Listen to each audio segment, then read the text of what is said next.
beritahu pada saudara, dan rahasia yang sangat penting. Apakah setan bisa menyembuhkan? Mari kita buka Alkitab kita. Kita membahas tentang ramalan, dan kita akan membahas tentang satu hal yang disebut hukum alam roh. Apa saudara? Hukum alam roh. Mari kita buka Alkitab kita. Di dalam kitab Yesaya pasal 44 ayat 24 sampai dengan 25. Kitab Yesaya pasal 44 ayat 24 sampai dengan 25. Kitab Yesaya pasal 44 ayat 24 sampai dengan 25. Saudara yang ganjil, saya yang genap. Beginilah firman Tuhan penebusmu, yang membentuk engkau sejak dari kandungan. Akulah Tuhan yang menjadikan segala sesuatu, yang seorang diri membentangkan langit, yang menghamparkan bumi. Siapakah yang mendampingi aku? Akulah yang menjadikan tanda-tanda amal bohong dan mempermainkan tukang tenun, yang membuat orang-orang bijaksana mundur ke belakang dan membalikan pengetahuan mereka menjadi kebodohan. Saudara kasih dalam Tuhan, di dalam firman Tuhan dikatakan bahwa Tuhan meniadakan tanda-tanda peramal pembohong. Berarti di dalam firman Tuhan dengan tegas mengatakan bahwa semua paranormal, semua peramal adalah pembohong. Saudara, pada waktu saya mempelajari tentang ramalan, nenek saya ada seorang peramal yang tidak pernah meleset dalam ramalannya, dan dia terkenal dengan ramalan kartunya. Kalau saya dengan ramalan tangan. Nah, waktu itu saudara, guru saya memberitahu pada saya, yaitu nenek saya, kamu adalah keturunan dari gejik setan kober, seorang ahli santet, dan kau harus mengetahui semua rahasia, baik ilmu hitam maupun ilmu putih, karena itu menjadi bekalmu di kemudian hari. Tapi ingat, perlu kamu tahu, sekalipun kamu tahu tentang ramalan, kamu tidak boleh membocorkan rahasia ramalan. Kenapa nenek? Ini bicara omset. Karena kalau kita terus terang, semua tidak ada yang datang, dan ini punya pengaruh besar di omset kita. Tetapi kamu harus belajar tentang 4 teknik. Di situ saya diajar 4 teknik di dalam meramal. Teknik yang pertama yang disebut kontak batin. Teknik yang kedua yang disebut ilmu terawang. Ilmu terawang atau sorot.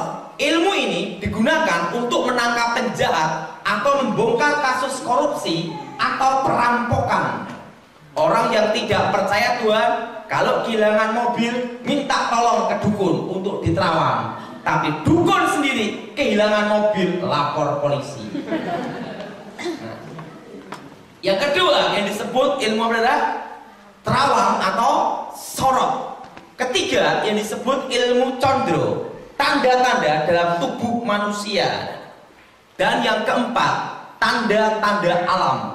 Di situ saya diajar bagaimana keempat teknik itu, dan keempat teknik itu saya menguasainya 100%. Untuk apa? Untuk bekal saya menjadi seorang dukun. Dan tahun 80 ke atas, 90 ke bawah, saya menjebol nomor SDSB. Mungkin sudah pernah mendengar, di Jawa Tengah ada seorang anak kecil menjebol nomor SDSB, buntut sampai bandarnya pusing semua. Akhirnya nenek kakek saya didatangi bandar buntut untuk supaya saya tidak ngeluarin nomor lagi. Karena apa? Kalau ngeluarin terus, bandarnya bangkrut semua. Nah, di situ saya ngeluarin terus dan tidak pernah meleset. Dan disitulah saya tahu rahasia meramal. Dan saya praktek dan dibekali jimat 100 pusaka, keris tombak pedang, dan saya dibekali 6 pusaka kebal, anti tembak, anti bacok, anti cukur. Jadi kalau jimat itu saya pegang, rambut ini tidak bisa dipotong. Jadi kalau mau potong rambut itu harus sesaji dulu, jimat dijauhkan dulu, baru dipotong. Dan tubuh saya ini dari ujung rambut sampai ujung kaki disusuk dengan jarum emas, seluruh tubuh. Jadi kalau tanya berapa jarumnya, banyak sekali. Nah, Jadi setelah bertobat, jadi saya kalah ilmu itu sampai gila setahun. Karena jarum emas itu keluar dari tubuh saya. Sampai saya gila setahun. Nah, saudara, 4 teknik meramal. Teknik pertama yang disebut namanya kontak batin. Kontak batin itu seperti ini. Saya minta Bapak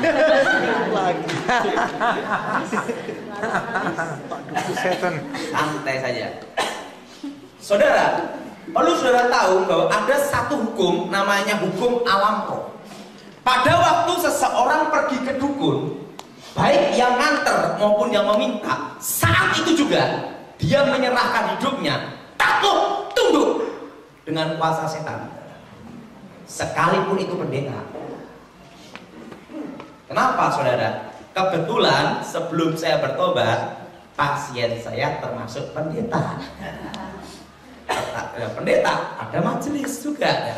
Bahkan ada yang kalau mau khotbah pinjem jimat saya dulu supaya khotbahnya lebih mantap. Makanya saya dulu susah bertobat. Kenapa susah bertobat? Orang Kristen aja geblek, apalagi saya. Jadi saya terus terang, kalau diinjili untuk percaya Yesus, saya tidak bisa terima. Kenapa? Orang Kristen jadi batu sandungan. Jelas, saudara? Nah, jadi pada waktu orang itu datang ke saya, sekalipun dia itu orang Kristen, pendeta, atau bishop, apapun juga, kalau dia datang ke saya, berarti hari itu juga secara hukum alam roh dia menyerahkan hidupnya pada di tangan saya. Jelas, saudara? Dan saat itu juga dia takluk dengan hukum alam roh. Jelas, saudara? Karena apa? Dia sudah bersekutu dengan setan. Jelas, saudara? Jelas, saudara? Ingat, terang dan gelap tidak bisa bersatu. Pada waktu orang pergi ke dukun, sekalipun itu pendeta, Roh Kudus akan undur. Jelas, saudara? Jelas, saudara? Dan yang masuk adalah kuasa gelap. Nah, karena apa? Itu hukum alam roh. Nah, pada waktu dia datang, berarti dia menyerahkan hidupnya pada saya. Inilah hukum alam roh. Dan termasuk hukum alam roh masuk gini. Orang yang memiliki kuasa setan, ilmu kebal atau ilmu menghilang, kalau dia datang ke pendeta, maka kekuatan ilmunya seketika netral. Berarti takluk dan tunduk saat itu juga. Jelas, saudara? Sehingga dilayani pelepasan bisa. Tapi ingat, dari hatinya dia mau dilepaskan. Karena apa? Itu udah hukum alam roh. Jelas, saudara? Tapi kalau orang Kristen atau pendeta dia datang ke dukun, berarti ingat, Roh Kudus sudah menegur dirinya, tapi dia tidak mendengar. Dia datang, berarti dia saat itu juga takluk. Jangan berkata roh dalam diriku lebih besar, itu orang gila. Tidak bisa, itu udah hukum alam roh. Jelas, saudara? Karena apa? Kamu masuk berarti menyerahkan. Jelas, saudara? Makanya ada orang Kristen atau pendeta yang bisa diteramal. Kenapa? Pada waktu dia datang berarti menyerahkan dirinya. Jelas, saudara? Nah, manusia terdiri dari apa? Tubuh, jiwa, dan roh. Ingat, tubuh, jiwa, dan roh. Nah, saudara, di dalam hukum alam roh ada namanya titipan dari Yang Maha Kuasa. Artinya apa? Ada orang-orang tertentu yang tidak bisa diramal. Kenapa tidak bisa diramal? Saya jelaskan. Kalau orang pada waktu datang ke saya, berarti ingat, dia menyerahkan hidupnya ke saya. Berarti menyerahkan masa depannya pula ke saya. Dan ingat, saat itu juga secara hukum alam roh dia takluk. Dia tunduk. Dia datang.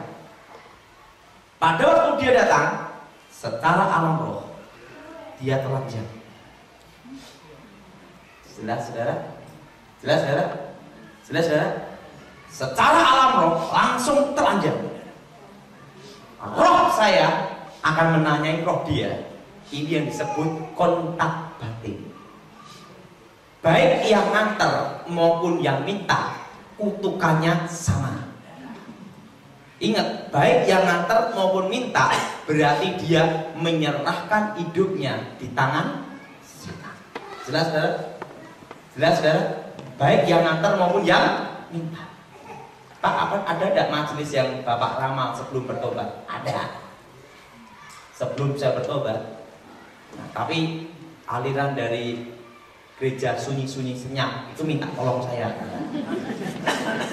Nah, pada waktu dia datang ke saya, saat itu juga dia menyerahkan hidupnya ke tangan saya. Saat itu juga langsung telanjang. Roh saya akan tanya roh dia. Walaupun mulutnya tidak bicara gini, langsung saya tanya, namamu siapa? Namamu, misalnya ini namanya Bejo. Namaku Bejo. Rumah di Jalan Jenderal Sudirman. Alamat ini. Aku kesini rumah tanggaku hancur. Terusan anakku sakit nomor 2. Langsung saya ngomong, namamu ini. Anakmu sakit nomor 2. Kamu ngalami ini. Iya kan? Walaupun dia tidak bicara, rohnya bisa bicara. Langsung dia ngomong, wah hebat. Ingat darah. Action yang pertama ini pasti akan digunakan seorang dukun. Semua dukun pasti memiliki teknik pertama ini. Supaya apa? Pasiennya percaya bahwa di hadapan dia itu adalah dukun yang sip. Semakin dia percaya, omset naik. Jelas saudara? Jelas saudara? Jelas saudara? Jelas saudara? Jadi pada waktu langsung telanjang. Nah, ini yang disebut kontak batin. Nah, tetapi misalnya saya jalan-jalan, ada orang-orang tertentu yang tidak bisa diramal. Pada waktu saya mendatangi dia, saya ingin meramal dia, ngontak batin dia. Itu kalau orang itu titipan yang maha kuasa, itu ada jubah. Itu tidak bisa ditembus.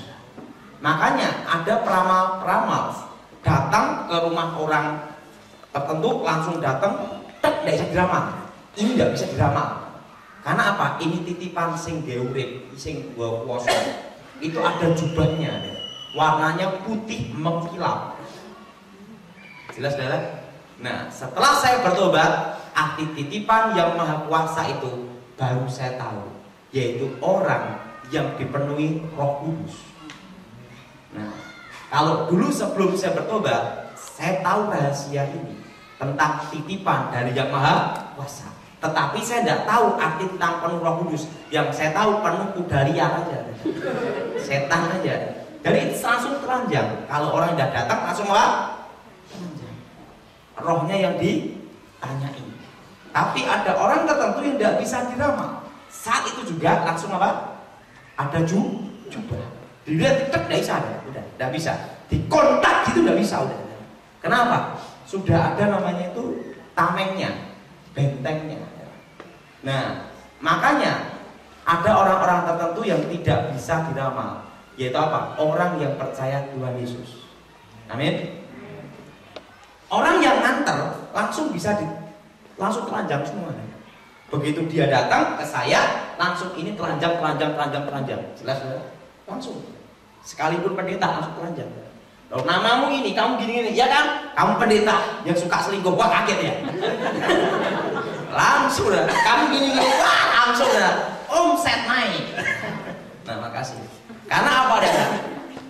Itu langsung sebegitu datang berarti menyerahkan hidupnya, menyerahkan dirinya kepada kuasa gelap.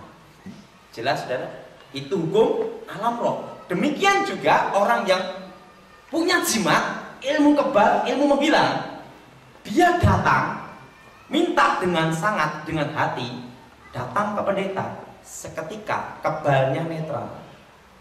Karena apa? Karena begitu dia datang, artinya apa? Tunduk. Jelas saudara? Jelas saudara?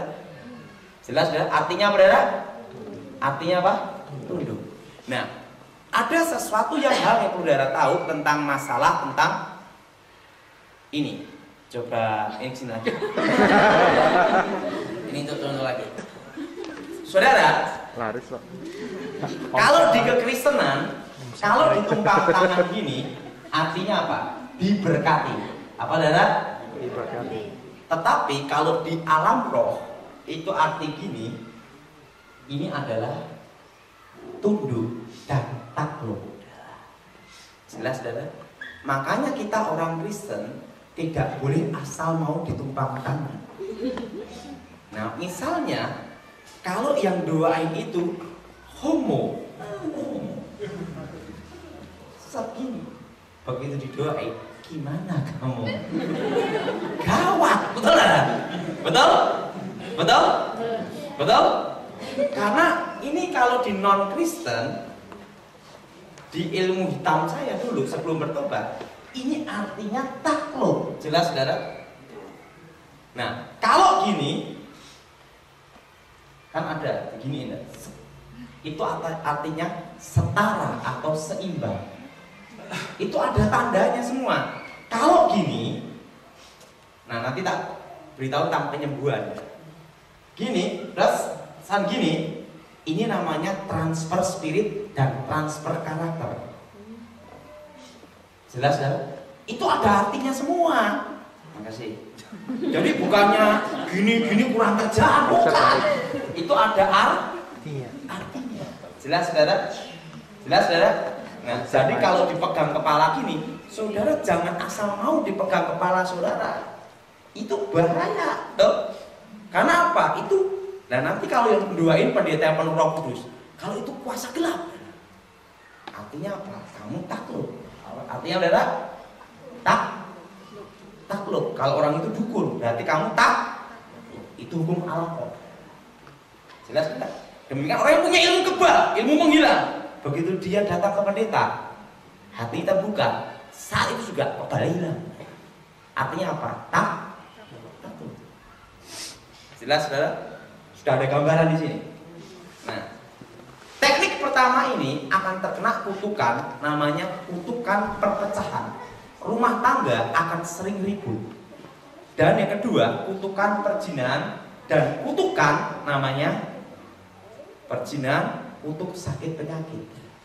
Makanya kalau orang suka pergi ke kontak batin gini, maka rumah tangganya, keluarganya banyak yang sakit-sakit. Jelas?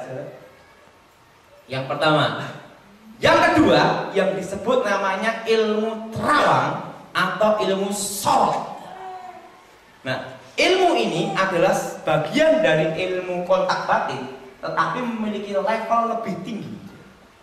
Dan yang memiliki adalah dukun-dukun yang sakti saja. Kalau kebanyakan, kalau dukun sakti itu tidak ada di kota, tetapi di pedalaman. Kalau di kota itu dukun cari duit. Karena seorang dukun itu pasti mengasingkan diri. Tokoh aliran putih, kuasa gelap. Nah, saudara, yang kedua yang disebut ilmu terawang di alam nyata ada namanya itu video shooting atau handycam, rekaman gini nih, betul? Betul? Itu di alam nyata. Di alam roh itu ada, tapi bukan handycam, tapi rekaman apa yang diperbuat manusia. Manusia, iblis disebut pendakwa penuduh. Seorang pendakwa penuduh pasti ada barang bukti, betul? Betul? Ada apa, saudara? Ada barang bukti. Seorang pendakwa, seorang penuduh pasti ada barang bukti, fakta dan bukti harus konkret.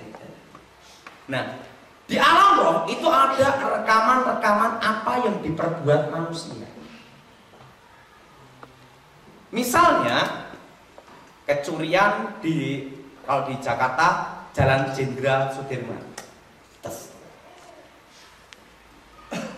perampokan emas misalnya, di situ.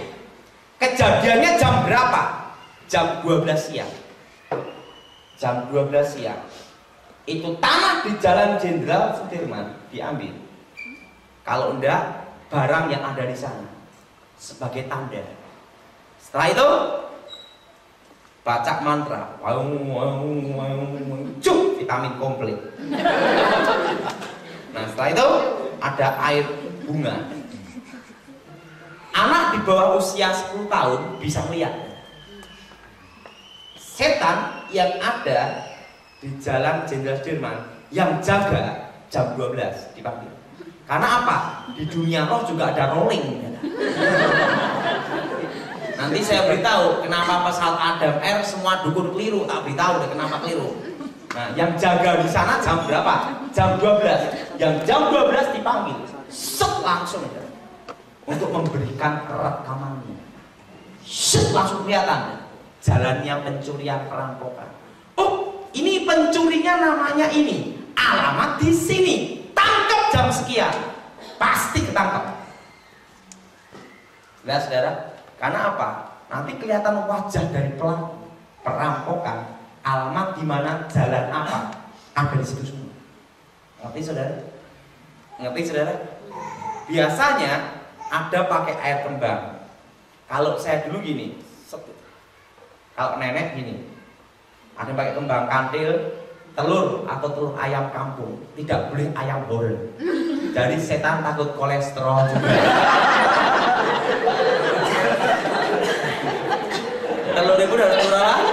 Ayam apa? Ayam kampung.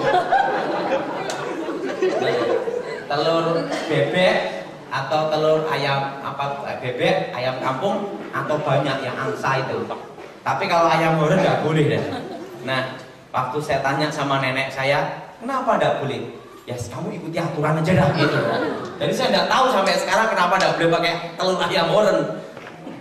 Dan untuk sesaji pun nggak boleh ayam goreng juga. Tapi nenek saya ngomong, pokoknya kamu ikuti aturan aja lah, nggak usah banyak tanya gitu lah. Nah, kebanyakan itu udah, karena itu udah aturannya. Nah, kalau telur langsung gini, set langsung kelihatan, set jalannya pencurian. Namanya ini, alamat di sini, jam sekian tangkap, pasti ketangkap. Pasti ketangkap. Wajah pelakunya itu kelihatan semua.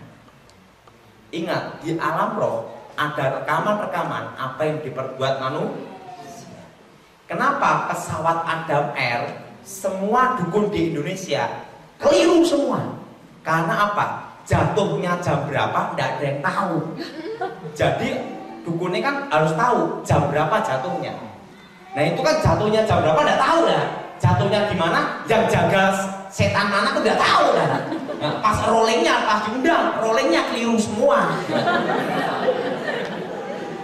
Itu ada rollingnya, nanti ada. Makanya pesawat Adam Air itu semua dukun di Indonesia keliru semua.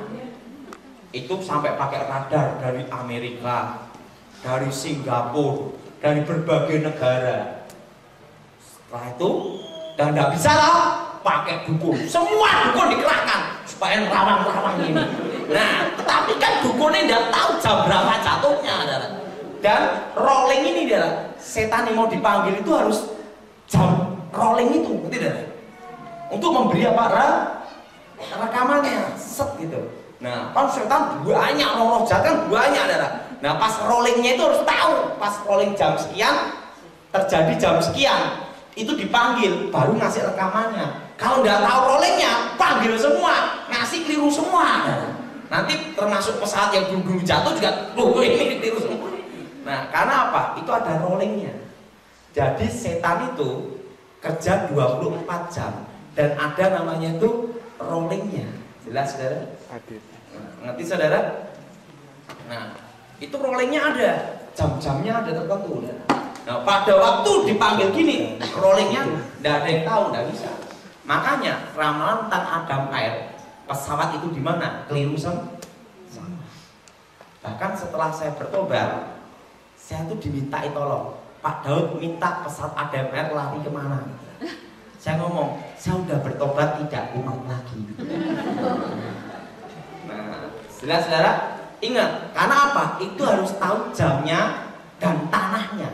Dan setan yang jaga di situ jam berapa? Roh itu dipanggil untuk memberi rekamannya. Perlu saudara tahu, setan bukan maha kuasa, bukan maha tahu. Jelas saudara? Jelas saudara? Yang jadi pertanyaan, kenapa ramalan untuk dunia atau negara pasti gagal. Tapi ramalan untuk pribadi pasti tepat. Ingat, ramalan untuk pribadi pasti apa? Pasti tepat. Tapi ramalan untuk negara atau kota atau bangsa pasti keliru. Sudah berarti di Jawa ada ramalan namanya Noto Negoro, No Soekarno, To Soeharto.